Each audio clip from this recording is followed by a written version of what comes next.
dalam ngawan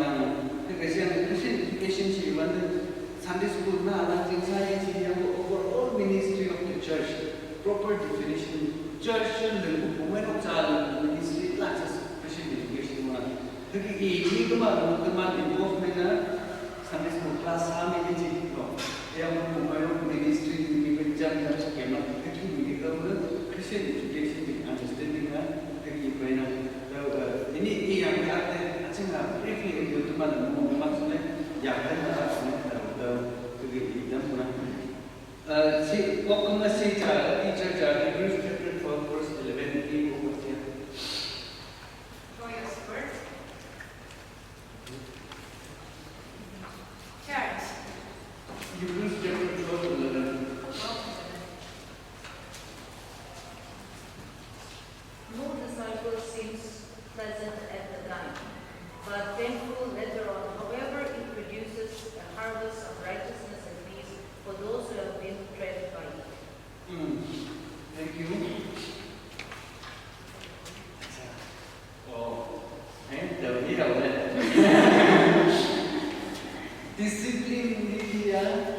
Discipline na memang correction na sa jumlah sa ni yang macam no, mengerti usin apa yang discipline na memang ni apa with time discipline na memang betul fruit atau yung may lang no, betul ulikan man yung investment ay pacaran de kutu rasta de jaya kayak mo kita hore kayak sih no, tay ini na itu jus pura lagi ngaji mo ini apa sih yung Mumbai ay tawa mo yang dia disiplin begini teman-teman itu ba nahalan betul ko teman aja nahalan itu iman saja decision dia no siung begini bulan betul ini saat teman society na state ni ada corruption government na kasi church na kasi cing panggul pa na kasi women yo complain men no lumala jasa na lumala bijil mo teman-teman dari laka nahalan kasi ba ini ba may mo tahu bahagi ni ka malaya classroom management ka mo topic dia classroom management and discipline si ya ya ane discipline na nama classroom management na no classroom management mo ma discipline may ba kasi na teaching yung effective ke director man hand classroom management and discipline ke director man yo kawang ka ya na hey ba tong ngau ko ko na break action ya kasi ang yo chamba lesson de jamu yo ki taira classroom management and discipline saya coin jam yan jam two sides of the coin jam side ni mana classroom management and discipline ini jam classroom management it deals with how things are done tui ja hangi organization hangi arrangement classroom management procedures routine classroom structure ye ji ma hangi teman arrangement hangi ya classroom management se wanda siung jingda teachers responsibility no teacher dan teman classroom management dia pun discipline discipline deals with how people behave kada ja hangi manglam hangi no hangi so hangi yong hangi ngam dia discipline macam bena impulse management sih self control memang jadi macam character orderliness kami bena classroom management asyik bukan teachers responsibility discipline sih kemana students responsibility ki mana asyik bukan ane student what kalau itu sih kemana ji bukan imana hangi behave kemana hangi nak mana ji classroom management and discipline. Generally, classroom management and discipline physical space.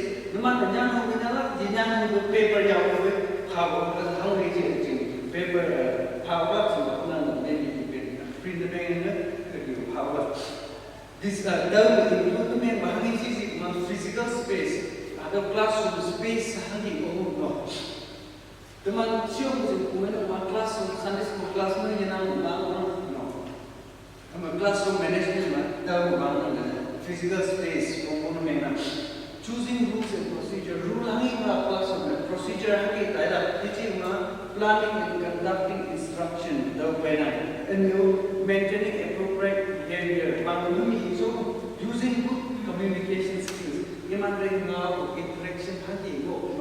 the way classroom management and discipline dealing with problem behavior na mana cha yo yu yu no mo ya the na hangi thilme na no ida hangi nam no na hane na yu mo we na chai chi mo mo the hangi na classroom management and discipline the second definition number 2 importance of classroom management and discipline number it includes routines, rules and consequences. Therefore, effective classroom management paves way for the teacher to successfully engage the students in learning. Classroom management and discipline more routine rules and consequences. Rule rule break no consequences rule and consequences no procedure routine classroom yo effectively teacher teach me sabat you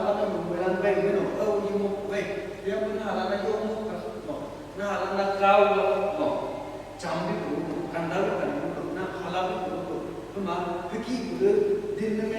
classroom management and discipline rule consequences procedure effectively now effectively now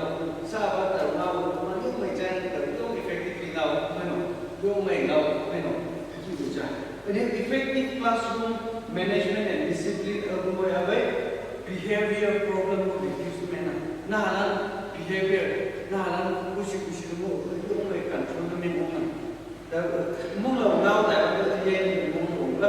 number 3 research pupil outcome result school teacher differentiation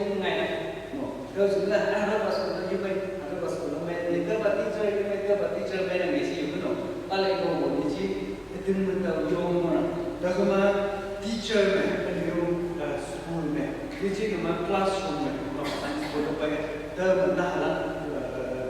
imagine outcome result classroom management and discipline maintain management result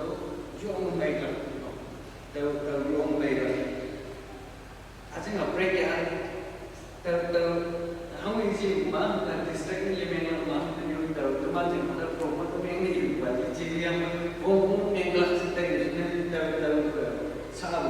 definition importance of classroom management and discipline simple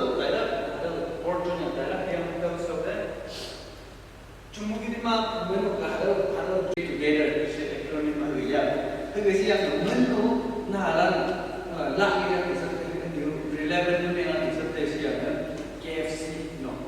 chicken KFC kids for Christ no Jerry Father Jerry Jesus and me no all stars Mulan star age group is uniquely there were 15 years ago books uniquely volume 3 volumes each because the man association level already the man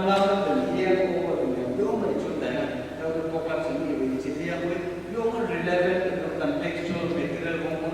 uniformity biblically sound teaching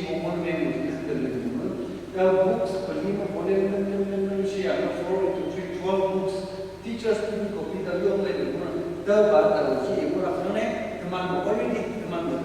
resources are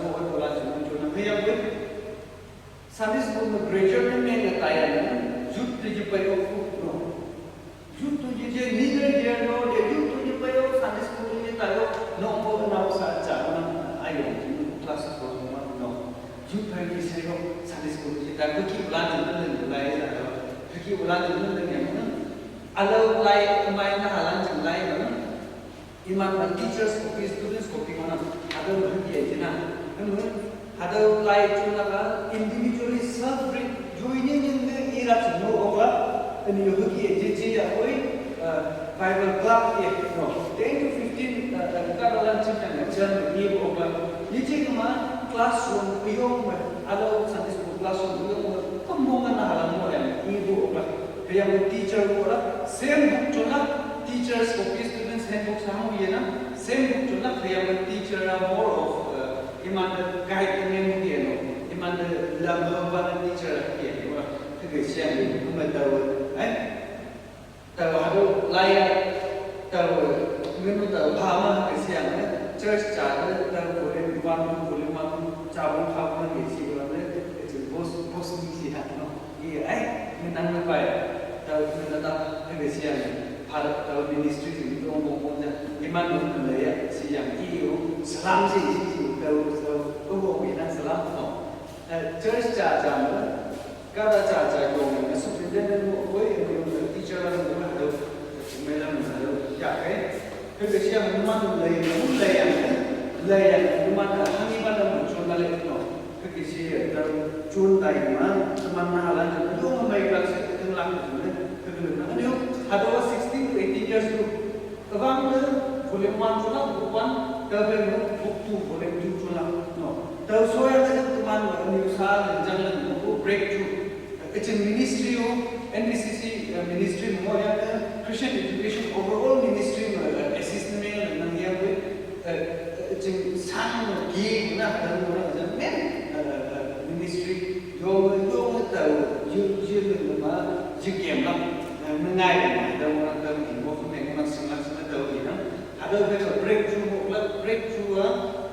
ada apa mana pathfinders unique link church Sunday school link pathfinders ada 16 to 18 years group pa imana hangin lagi no am bukan daerah kan masih you confused dengan age group kamar imana dalam hal pathfinders kegesi yang tahu baik buka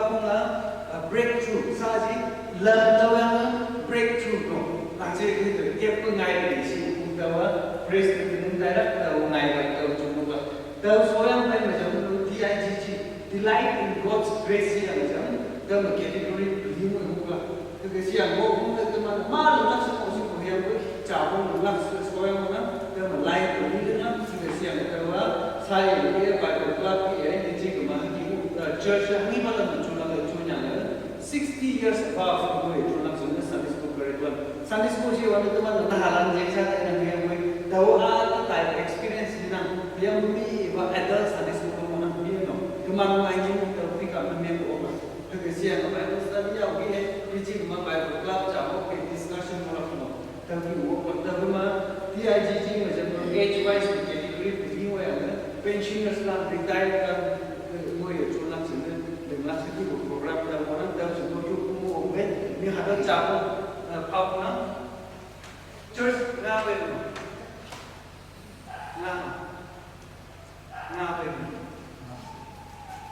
bukan si cabang mungkin cabang mungkin 50 cuma ang chong na mo chong oi ma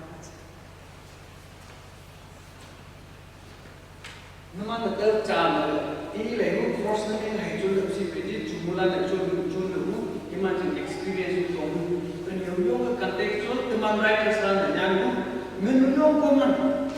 praise the life, tiada life, praise nanti itu ke bargain dengan itu, yang ada pucat, dipakai ke dalam, yang kamu pergi ke tahu mana, penyumbang curriculum sudah mana, hai penyumbang break ya we jam lagi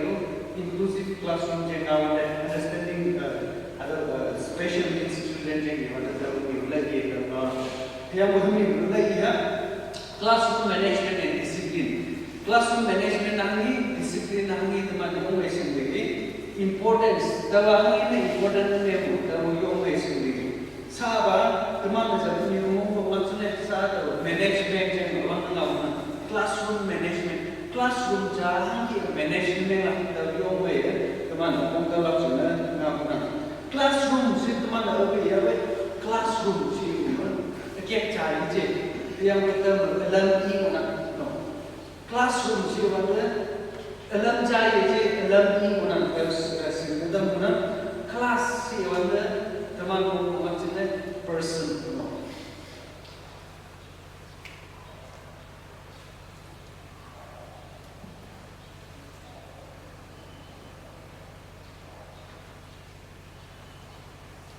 classroom itu siang itu acronym disebut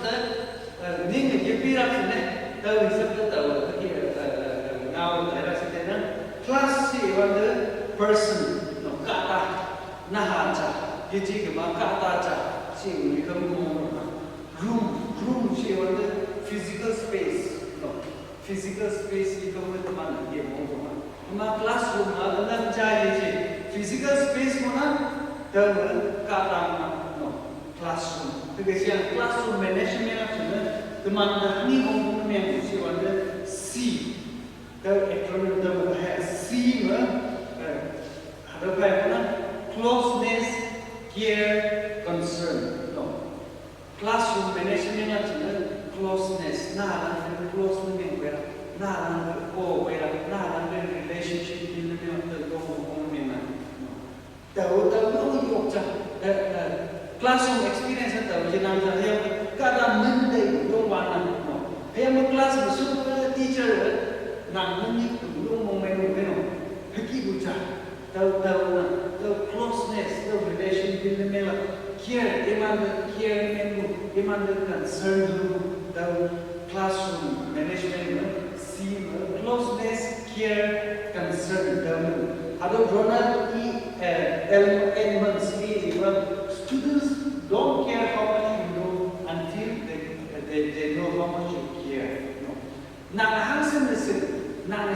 very much care ni jadi apa? Nang iman care ni nang iman kan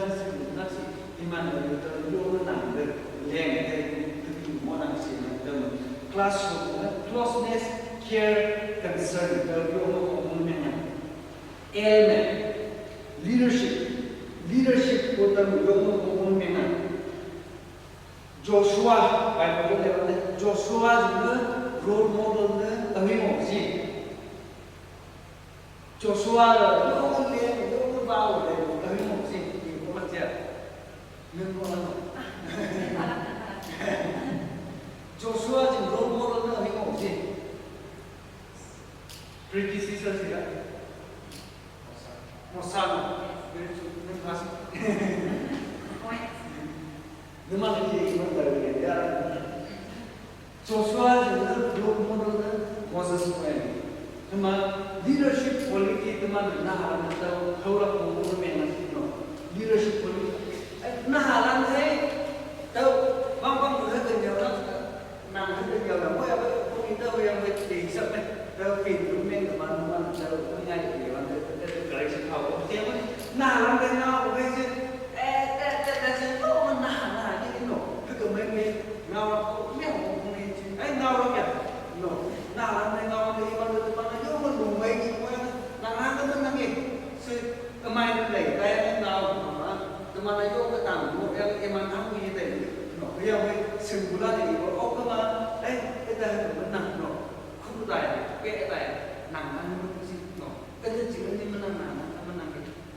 Experience ja, umur teman children Bible kita tahu, di bangnya masih beda script arti orang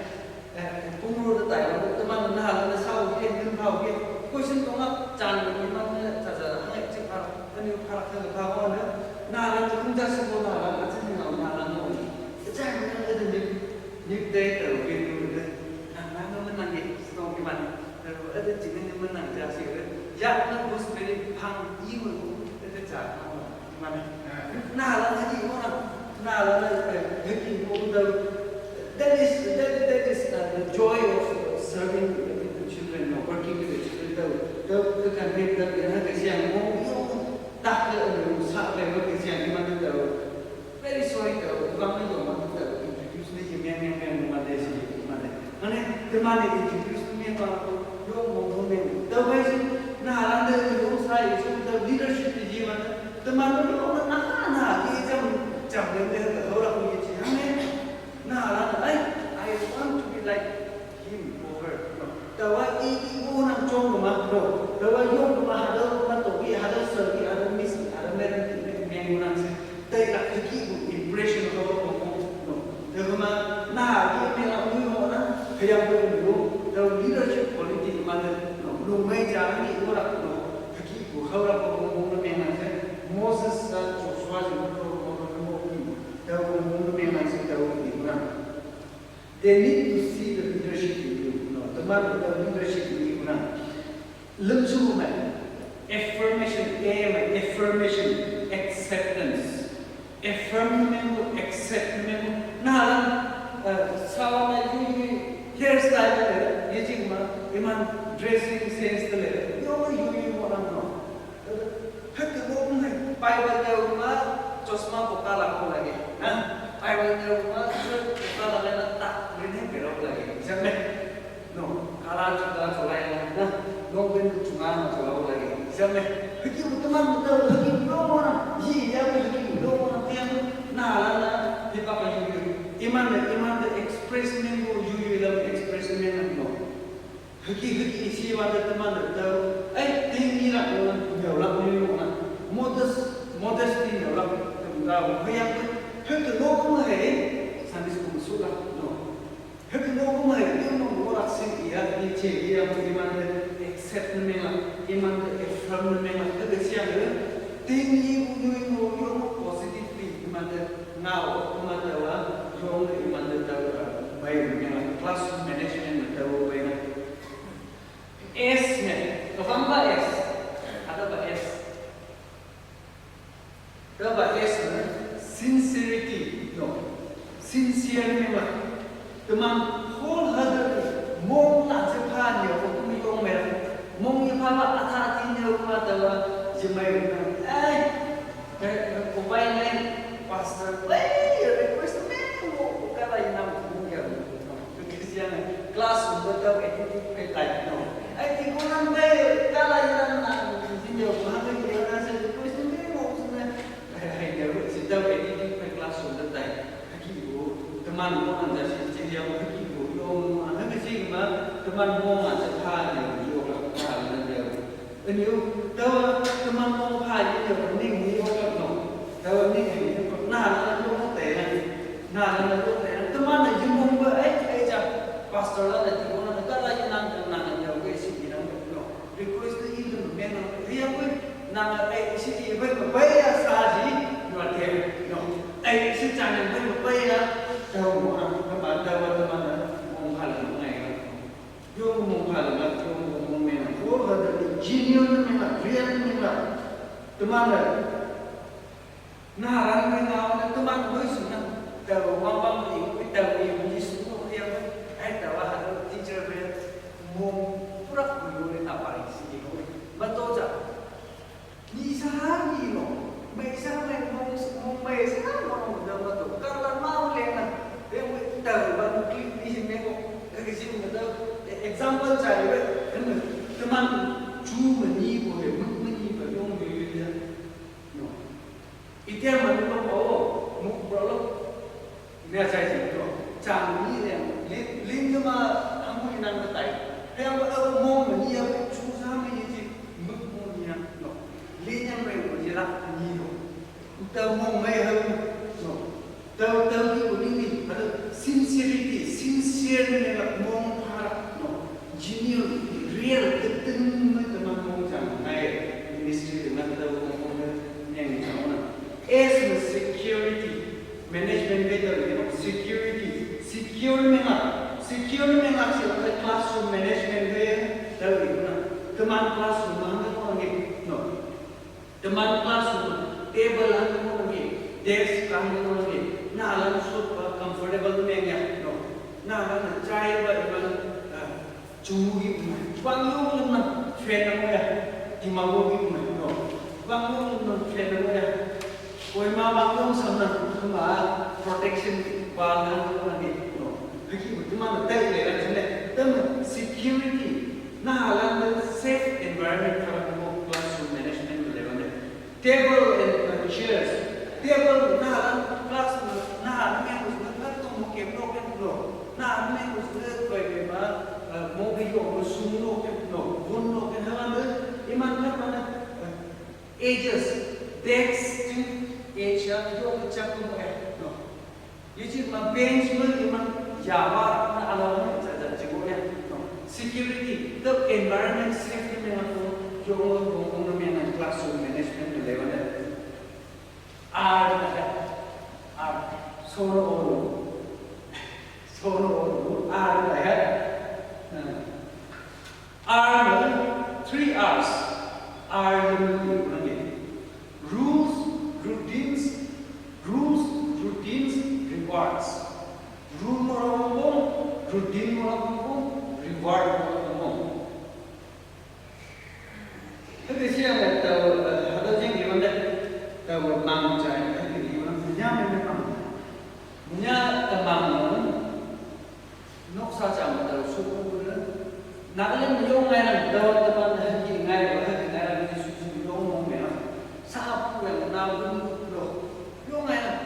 có sao cũng nhớ tàu gì chứ mà là chơi chơi tin rồi cứ vô về chơi là chơi là làm tàu những cái gì mà nhà mang tàu suốt vô cái đó nào kita kaca kesong dan berbenah tàu kiasan hari ini ada tàu musuh daerah kiasan tapi jam kumpulan yang tàu ada orang untuk ini sih pada mana karya yang pada tàu karya number ni yang si bang sudah jam habis jam tu tayar na karya number si yang tahu sumber tàu mau mana mau di sini tàu sajang tayar jam tàu karya jam yang akan jam itu tahu karya sawah nak mobile kerja food truck yang mana hak yang hakir part ni nasi ini saya sudah leh itu tak yang bang ni kita bang ada itu itu kita charge itu untuk kaisa no tapi ya kalau ini charge ni tu yang itu suspect ni mungkin yang itu kesini yang masih yang tahu lagi orang yang ada masih jauh kita pada isang kalau isang kalau itu macam itu yang instruction enforcement time ini maksud ini bau yang mana orang si yang ini yang police report yang itu kesi yang tahu lah tahu mong sang subsidi yang itu sab yang tahu lah tahu nama saat jail yang naik revenge yang mungkin kita naik yang baik ni, nak baik dan maksudnya nak disiplin yang jauh sudah terlalu tinggi. Ini kan kita ngomong yang itu ngomong tak sesat, mang ni beliau tergesat yang ini polis investigation tayar ini terus suspek ini menawasi itu kau case ini soal ini ada poin yang sini rules mana routine mana reward mana dia poin teman mau buat kami sih teman routine reward mau yang Sunday school disiplin yang masih dia boleh kawan kan poin yang teman rule reward yo alau university kalau misalnya alau secular school bisa Sunday school sedang jadi ini dia disiplin memang kawan sih ini kamu teman disiplin memang ada teman dari mana manajemen ada rule routine yang ada kawan sih ini dalam membuat yang mana the first goal organization organize the classroom in such a way that the students and teachers are facing each other hallelujah teacher is cara face the organize the mengen dawa teman bulan dawa kelah mengen remind me teman next observation teacher lah lawan teman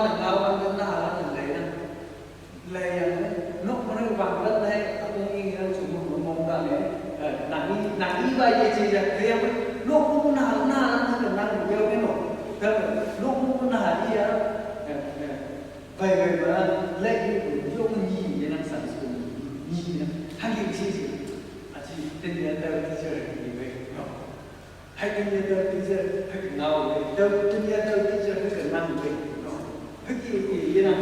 đâu na là teman itu observe ni lah teman lain lah teacher lah ngau teacher ni tahu yang lain tahu dia teman itu observe ni lah ngomong ni lah ada bana tahu bana tahu itu sebab kubai ini ada bana itu ngau sejauh ni teman hakik yang lain teman observe ni lah tahu yang ngomong ni lah observe men wax se on mi ni da mun sin ni ni da ru be na individually iman ni no sin no iman da observe no da ba yang da yang teman iman da sin na yo on ne na hada ki se ma teman iman ne relate ne yo gap shi on nai da no chan ma tumba m make up classroom make up ne no teacher and Joey by make up class class make up no. This Sunday hanging out sih tahu theme yang wes na ambahin subject ambahin lesson tahu sih tahu dia curriculum teman subject topic isap okma teman alo poster based yang no jadi tahu je ke mana teman teacher advance terhadap ngomong mana okuma teacher advance pe na betul mana mana tahu no orang pergi ke siang classroom nama tu hangi tim mengawal tahu hisap teman already make up mana tenda tahu yang ngomong mana tahu classroom management tahu kelan dia sahabat disiplin macam mana disiplin classroom discipline management asal ini tahu ini teman kita teacher lah lagi kamu tahu yang orang yang classroom discipline nama hani lah classroom management itu orang yang classroom discipline yang orang teman frustrate mereka teman distract mereka no tapi yang orang yang baik yang teman mau sih no tahu jadi disiplin mereka yang orang mereka disiplin mereka siapa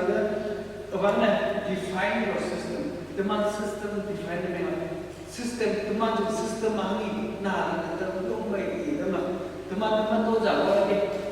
biji nyawa dan sebenarnya betul jauh yo tahu teman tu yang lain fatherly yo apa kita first day of the class ni apa yang dia kalau kau orang ini tahu nama respect memang nama respect Agam ni, kalau siapa bayi teman, aja nggak, cuma rak ni, no, kan juga Yesus betul, ini mati itu teman remind respect saya, alhamdulillah, bagi defining our system, teman system defining yang ngomong mana,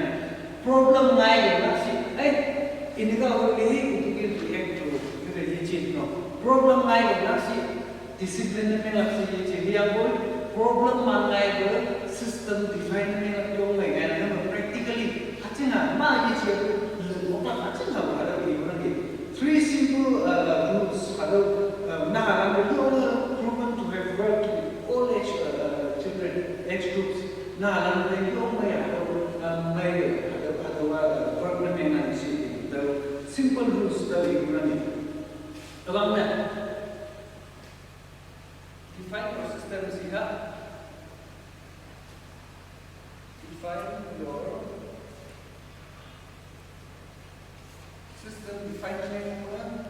system define atau ngomong mana dalam three simple rules mana abang set ground rules no set ground rules dalam apa aja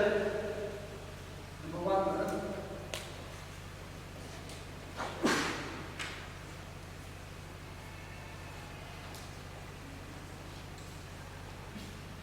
yang kita punya tahu mah paper mana arahnya ground rules set mana yang ngomong mana system define mana nak respect memang sih, no. Kema acing system teman system ini sih, teman system memang explain memang sih, ground rules set memang mana. Kema nah lagi ada no effective aja sih nang ni ba. Nang ngau mana when you want to talk, no. Nah lagi ada numan ngau kema raise your head and wait, no. Or when you want to talk, or if you want to talk, nahalan numan ngau kema yang orang yang tanya, no. Number one. Again ngau kema lu kota lu mau nasi hak kaya na rugiwi, moi mati, no. Tahu ni lah, kerja siapa ngau tu. Tanau atas tu ni kema jalan dia pun numan ngau kema yang yang tanggai kalau numan ngau tu sirak rule number one. Kalau effective saja na. The next rule, when the teacher is talking, the teacher now numan aja ngau no, be quiet. Teacher now numan aja ngau kerja siang cai sirak rule number two. Rule number one ngau banyak rule number two teacher ngau sirak kerja siang. Rule number three keep your hands and feet to yourself. Nang ya jupo permission ke malu nang semua ambil control dengan ambil. Just these three simple rules. Ada rules nukta yang sebut disiplin. Orang mai orang ini nang jasi nang ada rule. Ngau banyak orang tangan ngau teacher ngau jengaw nang ya permission ke malu nang semua no. Miri je boka si dalam cara setting the ground rules in the way. Dan kemudian issue establish a clear discipline process. Kama pajen sa ground rules setting yang no, yang ngau no. Jadi kama betul awan datang si kama betul awan dan mungkin no. Jadi kama jupo ya jupo angkai si yang kusi depo kala kip kema disiplin nangi memang.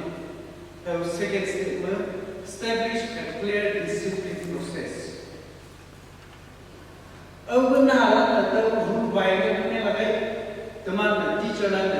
control memang sebenarnya mamsi sikap sebenarnya mamsi react ni memang sebenarnya angkai sih nah there is a word amnesia. Nahalan amnesia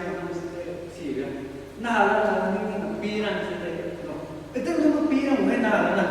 Cakap tu rusi teman nahalan tu mereka itu teman ni musik lagi no. Teman ni keban dia pun teman bodoh teman mereka nahalan tu amnesia. Nahalan pirang setelah tahu memang. Itu the first step. Establish memang discipline proses teman hangga siapa sampai permen teman tahu nak ada punya nang jengyak kalau ada satu sebenarnya yang tuai main dengan sebenarnya amuda sila example saya no when ngau no nang jengcua ngau sebenarnya no yang berkata ngau sebenarnya amuda the first step teman here the discipline process established movement memang isu bahasa itu new jam ngau the same child no isu bahasa itu ngau cai ira sisi classroom rule isi no remind them about the rules classroom rule isi kabang class mana pun tahu rule isi maybe weekly no this is monthly teman reminder yang mau naik no ya boy the indiscipline ngau cai na ada di mana kabang ira nang jaya nang jua tu me dengan senang. The second thing is remind them about the rules yang reminder them about yung memang senang. The third step atau reminder dia apa yung ngau cai ko ngai lagi no na cai je yung ngau cai ko mo na dan yung sama na ngau cai ko atau ngau cai ni je cai susah je je tak tu ngomong tahu tu psychiatrist lah. Saya ngai satu teman psychiatrist lah tahu sih refer to one, because young man at the look, ADHD, attention deficiency, like attention to power was up. No, it's in my own autism, no. The Kiki Yomon, next paper, the number 3, immediate consequence related to the misbehavior. Immediate consequence. Rule routine consequences. Abang nang ya ka nang su nang muka tu me laksana ngau me laksana lu sila isu bama rule lah isi tau yong me remind me na tau de jam ngau ye chai ma immediate consequence na ma immediate consequence. Because yang kami the purpose of consequence iman chilo the retraining the maksudnya iman mau sam dari the maksudnya no iman the mengenai punishment mendak pada salah pai jiu no iman mau mengenai dia boleh kan boleh lebih dimak tu retraining itu lagi mundu itu lagi isola orang dikai boleh itu kan ni kuala itu kan ni upaya ni mula se consequence se dah tu teman consequence so how dah lakukan. Jadi yang ada teman punishment ayat punishment saya consequence apa ya kita bawa mudah dia this tendency teman itu koi lagi listen pena. Ab ni loh tai nak lagi. Ab ni loh tai kota nama ni. Nah, personal pasar jalan dah bila amal ini nak dia pacari ni kan betul. Nah, bila ab ni nak tinggi koi lagi ni nak sebab ni nak sekandung ni nak teman tahu umur teman nak disiplin dia memang kerja yang merah sih. Immediate consequence tu. Abni dia abnilah hak restitution. Nah, itu balik. This is the consequence. Itu balik abni itu perlu lagi. Alam pasti lambat orang kali perlu kami. Hanya tahu orang alam psychologically yang effect dengan masih nak. Kerana immediate consequence. Saya ini action. Itu action aja. Itulah result itu aja. No. Accountability. Dalam picture accountability yang ramai benar. Hama hangi lagi. Nah, saya macam I hate you betul sama nah. I hate you betul. Hama immediate consequence hangi lagi. The best option kio. Amina ini kau esok. Kini aku boleh buat lagi. Ini untuk Joseph Timur itu China I hate you. Nah, tu ekta teacher ada nama mungkin kiko boleh. Immediate consequence tu. अब मेरा बाबा भी मानव भी सी है पूरी तरह से पुलिस का भी है पूरी से या गोना की immediate consequence ये वाला the same thing they are going to marry ये कब repeat में ना तब no I hate you so ना I love you so ना तब example no to the same person I hate you so I love you so ना तब ये चीज़ कमा सत्पुरुष no सत्पुरुष माता the same end सत्ता तुम्हें ये चीज़ तो ही मैं चाहती हूँ तब no क्योंकि वो consequence कनेक्ट में क्या है तब जो मैं आपसे ना सौ बेना तुमने things to remember अदो यो general discipline में यो जिना ये narrow में है ना classroom management में है ना ये वो things to remember अदो यो general ना teman lecturer advanced plan में kali mana Sunday school जाए secara kita dari pasina oleh nah memilih kali mana ini kita jauh oleh akar benda kita sawo kaki ikma coba kile curriculum teman creativity kalau teman ni wah anda sendiri punya jiwa mulan gifting mana creativity mana bekerja lesson curriculum already है वो mana dia kita curriculum prepare में mana hangi mana mengaw sama no hangi related में hangi understand advanced preparation and then preparing advanced method it's not just the book that is there and namanya aku put up curriculum saja jadi yang kami curriculum juga koi saat teman tahu NCC curriculum tahu cuma mana yang Bible bahaya no and you resource center mau curriculum cuma Bible bahaya so it is very important for us Bible story ya yang baik kita pun no 그게 시작을 오구나 인글리시 하는 게 그냥 뭐이라 나가미스 말고 오구나 나가미스 뭐이라 요마에 따로 오면 커리큘럼 다이렉트 요마에 아마 따로는 올라가잖아 뭐 advanced preparation no preparation advanced 뭐는 object lesson no visual action 좀 네. 따라가다 보면 바로 document advanced planning yung movement document advanced planning jimeng yung document district में ना हालांकि concentration में जुड़ा अगर yung general में treat all students equally ना अगर equal अलग masai ना मुलान ने equally treatment में मुझ चुमू बसे चुमू कैसे चुमू ला flag जी होता है दादा इसना of course कोई माँ membership कोई माँ membership में ना क्या लोग चुमू वाला नो मैं चुमू के माँ मतलब लोग appreciate में लगे बस Sanskrit yung may mistake yung mistake tam na yung basic no tam na basic kaya mo nahalan mo lang equally treatment mo no daw ba to ba jimay ba may daw ba nga cheta ba nga sai so ji kani nahalan na sanas ko tama na intelligence iman knowledge iman answer mo daw ni yung mo marks yung mo kaya mo nahalan na judgment na iman 지도 사례의 집을 이만 behavior 이만 attitude judgment 보면 다음은 그만 curriculum exam이나는 NBCC curriculum 다음 paper 저tem과 이만 attitude 이만 비라는 discipleship Sunday school ministry punya mutabi nama Sunday school nama tahu jomrong punya nama Sunday school ini sunnah kalau mau cara sudah sunnah discipleship ministry jaga disciple jaga dengan boleh mana Yesus yang mungkin cuma kalau marks mai mana dia itu dia bukan no mai usaha dia marks mai usaha reject mai no cuma target dah fulfill ini cuma kalau ngomong dengan treat every student equally kalau siapa teman lawan kau muncul kalau mau mengenai sinar nawa kau usau itu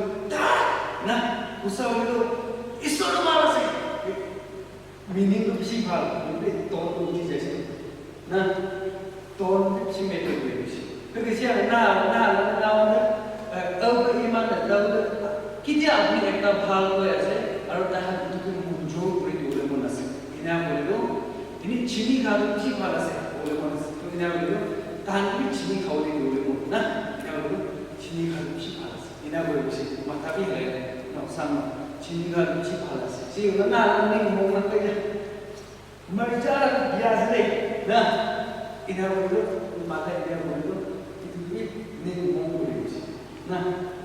marja ka ya se ni bo ka se ni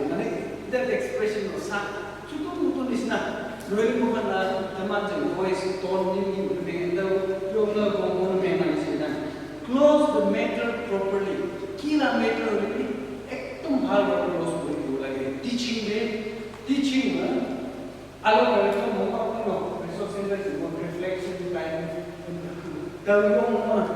tadi jauh hangi sangat tu reflection time. Tahu mengenai jauh soalnya tahu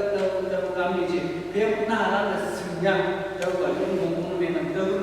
verify that the children have understood. Nah, ngomong ya, tahu yung may sebenarnya, tahu iman jelas betul dia, jelas iman participation usia. Syllabus potong boleh, kita boleh kamu ni, syllabus potong boleh kita boleh kamu ni.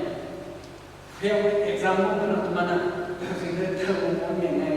dia mungkin apa yang mungkin apa yang terang kamu teaching mungkin ada dalam issue bahwa resolving in discipline. Mengenai cara mengajar discipline yang maksudnya properly managed close maksudnya hampir siapa tawaran orang cakap itu mati ada yang security dan sebagainya. Dengan itu sudah banyak hanya kan si kerja hanya dan sesuatu pengetahuan dan teman apologize dengan sorry sih, kita mau bukan ada. sorry si ina ta maka yung men apologizing who that cannot be forced. Mong majinai ko sorry si ba kami na mo. Iya skill cha, iya learn mo. Iya discipline cha. Daguma na ko sorry si ba si ya yung kaya ko ji ko force no ni me kaya ko ji ko kasi ji ko sipo ya amane dawa Christian discipline cha sorry si ba daguma closing the matter properly imagine the lesson mo ya sa dai ko indiscipline mo resolve mo ya mo mo na kasi ang keep your sense of humor sinandawa kan humor ba na magna sai ko kaya humor si wala man understanding of humor the more humor si wala ni na dapat utin na jokes mo ito lang hoy situation alam wala situation naiba being able to see the other side of the story being able to see the other side of the situation isang yung mong sina situation jana ya ko kita baru cakap bahasa ini hasil penamuan. Ambilan itu experience mana? Tiba jemai, dia ibu, okma teman juga contoh yang melakukan compose calm teacher cara melakukan being able to see the lighter side of the situation, the sense of humor ala dan juga begini nak. Apa teman ada classroom management discipline, mereka complicated Itu mihim isna ya teman yung ada teman teaching process yung kaya teman distraction kaya kasi yang dia teman lanjut sanksi jadi orang cakap oleh saya school jadi itu bacakan note orang mantap boleh ke kebajikan yang boleh teaching itself will be a fun teaching itself teman yung melalui tentu tak tentu mau orang nah orang yung jangan main dalam orang daguma classroom management and discipline kalau ngomong dengan basic kata hanya sedang classroom management and discipline jadi kita bilang paper yang rumah saya kira teman rumah director bang sebetulnya dari Arab yang dia sebelumnya membuka